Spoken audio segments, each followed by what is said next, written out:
Welcome, I'm Harry and this is Harry D Tools and Tech. I'm sitting next to a big fan. Seen it before? This is Dyson AM09.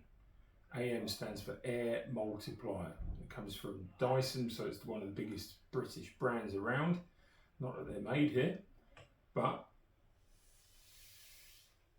this thing has been around now for almost 10 years. I think it's slightly more than 10 years. I've had this one for a year, so this is a bit of a review, a bit of a roundup. I'll show you what it does, and does it really cope with modern fan heater use? Let's find out. So you get a remote control, a tiny little thing that has some good features, but also has a big drawback. So it's magnetic.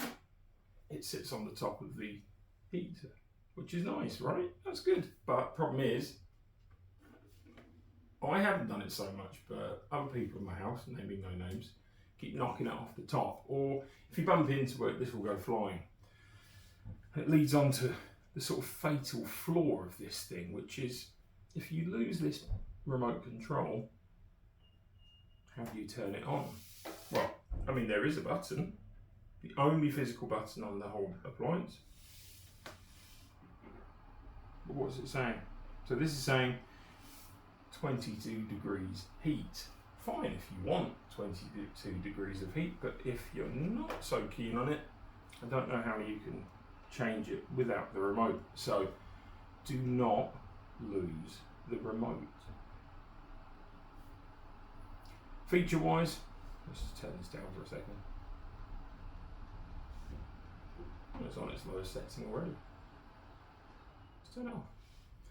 So you've got a remote control, very stylish, very minimalist, I like it. Power button, blue is for fan only. This thing is great, was using it all through the summer. Then you've got heat on this side, and what this is fan up, fan down, temperature up, temperature down. Underneath it we've got a timer. You can select different times for the running. This is horizontal oscillation. And then these two at the bottom, which is something I haven't really used that much. So we've got this thing, and they call it the jet focus. So jet focus, what it does is it sends a thin shaft of air, and it penetrates quite far across the room. You press this wide one, and it just sort of, you know, just does that. Flaps a bit of air about. I've left it on jet focus most of the time. Let's turn it on. You do get a nice display down there. And like you can see before, this is set to 22 degrees. If we turn it down, we can turn it down all the way to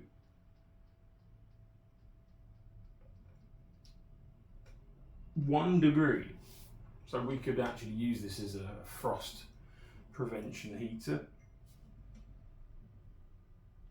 It's still on at the moment. And then what's the maximum? Maximum we can send it to 24, 25, 26, 29, 28, 29, 30, 31, 32, 37 degrees Celsius. That's pretty high, isn't it? Do you want to sit in a room that's 37 degrees? No, I wouldn't. So this is on lowest fan speed. If we start putting the fan speed up, 5, 6, 7, 8, 9, 10, 11. So it actually goes 10. So 10's maximum. Pretty loud. The thing I don't like about fan heaters generally is the noise. You know, sitting there watching TV in the cold, turn that on. Hey, what was that, dear? Not so great. So let's turn this down to the lowest fan speed. 1. I think this is a bit too noisy still. I want heat. I want to use the heat, but if you're doing something quiet, like I said, watching a film, it's a bit irritating. So it's on jet focus mode. Let's put it on wide mode. Makes a weird noise. Listen to this. You hear the tone change? Yeah, this is not quite so powerful. Back on jet focus. And I think this is really what you're going to use most of the time. What's nice is you can place this in the corner of the room and then you can sit there, play with the horizontal oscillation until it hits you, and it does. You can feel it across the room, which is a really nice little factor.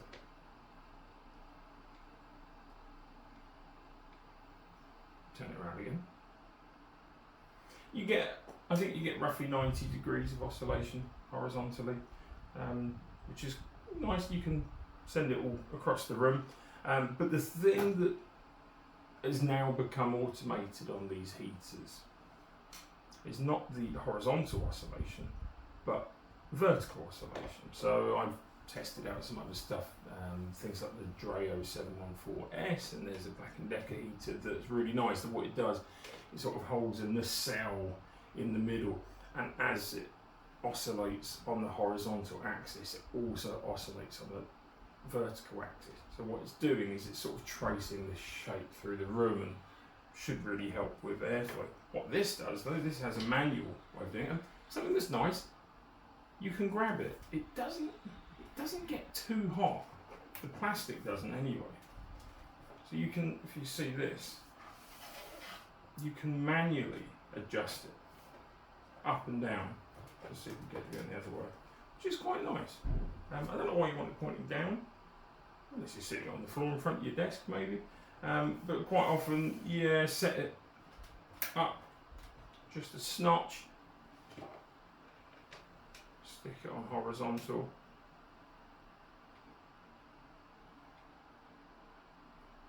Here we go.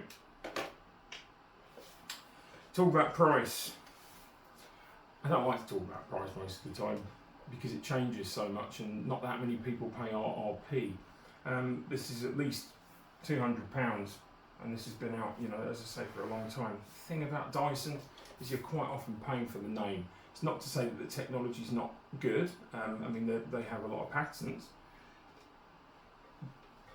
But the thing about heaters, and the thing that I think people don't really consider enough, is your output is almost always going to be the same. This is around 2000 watts. That means you're going to get 2000 watts worth of heat out of it.